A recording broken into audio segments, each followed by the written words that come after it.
All right, it's June 16th, 2009. This marks year number 2 of walking. And what I want to do here is I just want you to focus on the full length of the body, and I'm going to tell you a little bit of things that I've noticed from watching last year's.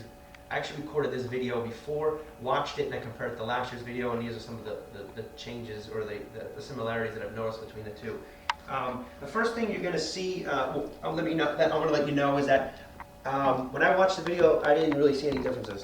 I walk the same. With this disease, because the progression is so small, is that you don't really know it. You don't really know if you've lost the ability to do things because it's so slow. And so one way for me to track that is to obviously video record this. And when I watched it, I didn't notice any differences. One thing that I did notice, which was kind of interesting, is that when I take a step with this left foot, you're going to see my right shoulder do a little bit more movement. Even when, just pay attention to that. As soon as I take this step with the left foot, the upper body seems to move a little bit more than when I take a step with the right foot. Which, again, I'm going to contribute that to my hips maybe being really tight, so the movement is a little bit more rigid. As far as walking, remember last year I told you guys that a lot of the walking is on the outside of the feet. That's still the same thing as this year. I'm still landing on the outsides of my feet. I'm trying to be more mindful of that and try to push off of the toes.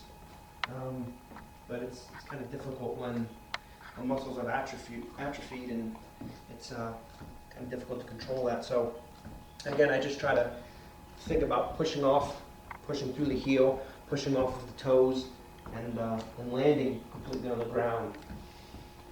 So what I'm going to do then, and also too, when you notice when I'm walking, is that the foot there's no heel ball toe. It's more of a tapping. So what I'm going to do is have you focus pretty much from the kneecap down, and then I'm going to show you some of the walking. When I take a step with both the left and the right foot, you're going to see that right before the feet land on the ground, they both do a little bit of a wobble out to the outsides. I'm guessing that is due to the Achilles tendon being so tight, and also the muscles in the feet and around the ankle atrophy, that there's really no control that they have over that. So you can see there, when I'm walking, you can see where I'm landing on the outsides of the feet, and also that the foot is landing almost flat on the ground. I have a pair of New Balance shoes from about 4 years ago, and you can see the difference.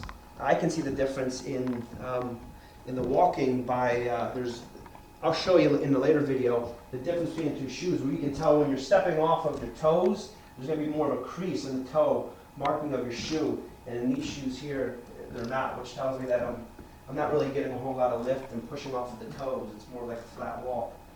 The hip flexors I mentioned last year, they're still as weak as they were last year. I have a little bit of control of the leg as I'm lifting it up, but it's a very small control. As far as from the knee down, there really is no control there. Once I lift that leg up, that foot is going forward, and there's nothing I can really do to stop that.